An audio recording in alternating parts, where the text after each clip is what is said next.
You know, as leaders, one of the things leaders hate doing, but they need to do is what? Give constructive criticism. You know why we don't like giving constructive criticism? Because every time you do that, somebody walks away not liking you, no matter how you do it. Today we're going to talk about how to do it properly. I'm Patrick David, your host of Valuetainment Weekly, and today we're going to talk about how to give constructive criticism.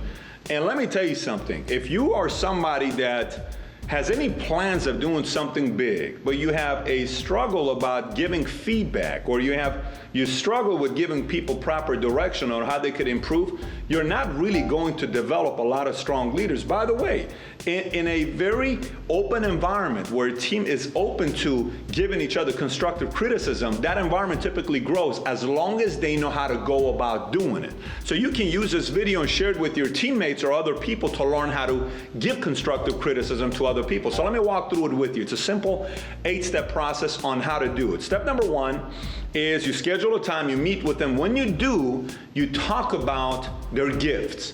You talk about how much you believe in them. You talk about how much value they brought to your organization, how much you believe in their capabilities. Step number 1 is sitting down and talking about their gifts, their beliefs, all of those kinds of things. Step number 2, you talk about your own mistakes that you've made. I think a lot of times we forget the mistakes we've made as leaders. And I think we need to spend a lot more time talking about our own mistakes. A good parent talks about his mistakes, her mistakes, to relate with their kids. A good leader talks about their mistakes a lot more than their successes. Your team is going to talk plenty about your successes. You need to spend more time talking about your failures and the things you did wrong. So number 2 is you got to sit down and say, look, I believe in you. Let me tell you, I'm about to talk to you about this, but let me give you some mistakes. I remember when I was this, I made this mistake. Step number 2 is talking about your own mistakes. Number 3, you ask permission to be direct. You know, hey, do I have your permission to be direct with you? Do I have your permission to be honest with you? Can I be very direct with you? And they'll normally say yes. And if they say no, schedule another time to talk to them and be direct with them. But remember, you got to ask permission. Can I be direct with you? Step number 4, address the issue. So bring up the issue. John, here's what I want to talk to you about today.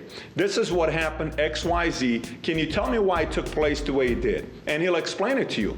Here's what happened, and give him an opportunity for them to explain why they did, whatever it could be. Why is your numbers the way you've been? Why was it the way you spoke to that person? Why have you been showing up consistently late? Why is it that you have the attitude you've had the last couple weeks? You typically have the positive attitude. What's been going on with you that we don't know about? Is everything okay? Then they'll explain it to you. And the more questions you ask when you're wanting to address the issue, the more feedback they're going to give you. So once they give that, and you go through the issue, whatever it may be, and you get to the problem, what the problem may be, well, I'm coming in late, or I'm not working hard enough, or I'm not reading books, or I'm not doing this.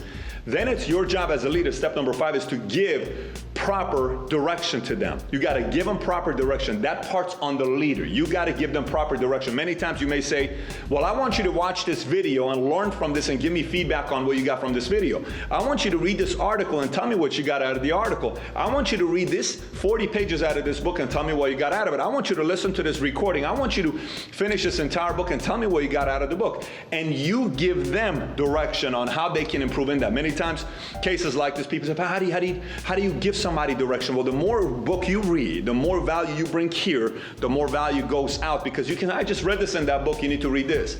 I know the story of this, you need to read that. Point number 5 is you got to give them proper direction. Point number 6 is selling them. Now you're supposed to sell them on what could happen if they correct this. You sell them on what could happen if you make adjustments in your attitude, if you make adjustments in your work schedule, if you make adjustments in the way you're dealing with people, if you make adjustments on your sales skills, if you make adjustments on the way your work ethic is, whatever it is, you sell them. If you work on this, you could have this, because they need to be told. A lot of times this is belief going back into it again, and belief going back into it again.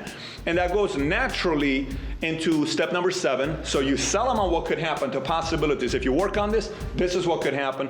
Number 7 is pour belief, talk about their gifts, talk about their God-given talents, talk about your mistakes and how you improved in it. And number 8 is now you must hold them accountable, meaning So when are you can you read the book by Friday and get back to me? Yes, Friday by 5 o'clock I want to report. Great. I want you to watch this video by Thursday. Can you watch it by Thursday and get back to me with an email? I want 3 paragraphs on what you got out of it. Yes. I want you to listen to this thing, and I want you and I to have a one-on-one meeting to get in. I'm going to call you, and we're going to role play, and you're going to tell me how you got this thing. I did. Perfect. We're going to do that. You hold them accountable on what they need to be doing to improve that specific area that you were not happy with or pleased with. And if you approach constructive criticism like that, you will see there's going to be always a little bit of friction on your team. If there isn't, you're not really calling enough people out. But there'll be friction, but the friction is normally going like this, right? Friction is going like this, and everybody's elevating. If you don't, everybody stays here.